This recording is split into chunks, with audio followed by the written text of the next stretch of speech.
यदि व्यक्ति अपने आप ही अपनी महत्ता को नहीं जाने तो केवल शास्त्र उसको कितना भी स्मरण कराएं, वो बार बार विस्मृति के गर्त में चला जाएगा। शास्त्र तो मुझे और आपको सावधान करते हैं, संत अपनी वाणी के द्वारा मुझे और आपको जागृत करते हैं, लेकिन व्यक्ति तो अपने आप ही जगेगा तभी कुछ कार्य हो सकता है।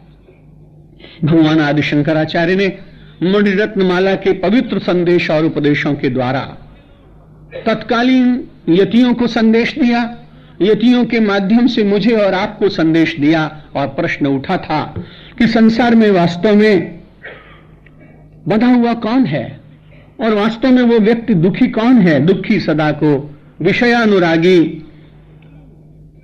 धन्योस्तु को यस्तु परोपकारी, विषाद विषम किम विषया समस्ता, दुखी सदा को विषयानुरागी। पहली पंक्ति पर विचार किया था कि जो संसार में विष से भी अधिक विष देने वाला, जहर से भी अधिक जहर देने वाला, वो कौन है।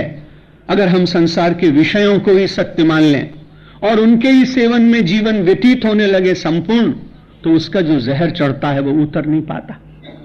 प्रातः काल आपको यह भी निवेदन किया गया था कि पशु जगत के कुछ थोड़े से प्राणी और अपने को संभाल नहीं पाते हैं, तो कुरंग मातंग पतंग भृंगो मीना हता पंच भिरेव पंचो एक प्रमादी स कथम न हन्यते यह सेव्यते पंच भिरेव पंच।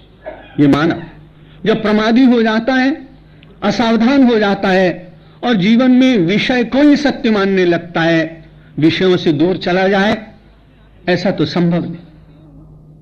काम से दूर चला जाए ऐसा तो संभव नहीं, क्योंकि ये मानवीय विचार, मानवीय दुर्बलताएं, मानवीय वृत्तियां मानव के भीतर जागती हैं।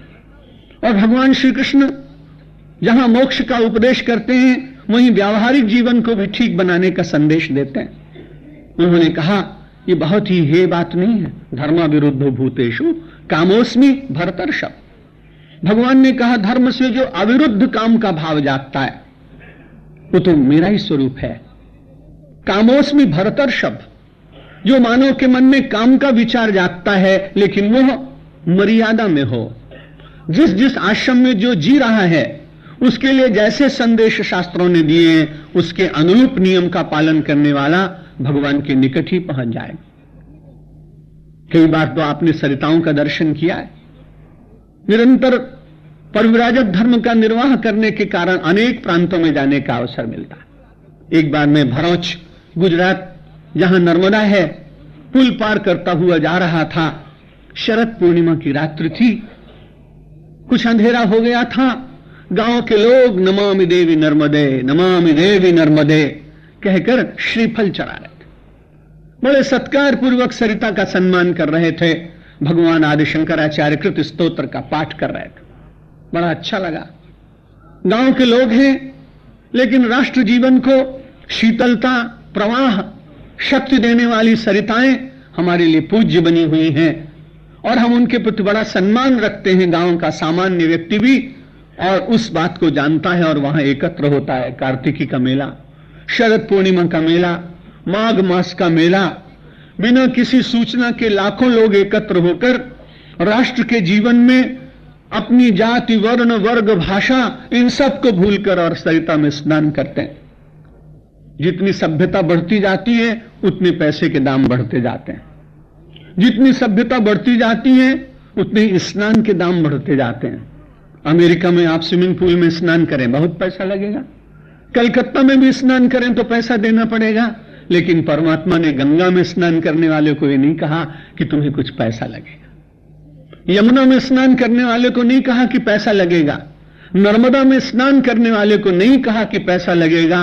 प्रकृति ने परमेश्वर के द्वारा प्रदत्त उन सरिताओं को उन्मुक्त रखा जनसाधारण के लिए कि यदि तुम दरिद्र हो, यदि तुम संपन्न हो, यदि तुम मध्यम वर्ग के हो, लेकिन सबका समान अधिकार। यह सरिता तो परमेश्वर की है, इसमें प्रवाहित जल परमात्मा का है, इसमें निःशुल्क स्नान करने का तुमको अधिकार दिया गया। और लाखों लोग कितना कष्ट उठाकर जाते हैं, आपने देखा है प्रयाग कुंभ में। सर के ऊपर पोटली होती है, स्टेशन से अनेक मार्गों पर पुलिस के अवरोधों को स्वीकार करते हुए और वो संगम के पास पहुंचकर जब एक डुबकी लगाता है उसको ऐसा लगता है जीवन कृतार्थ हुआ। कितना उसे कष्ट उठाना पड़ता है।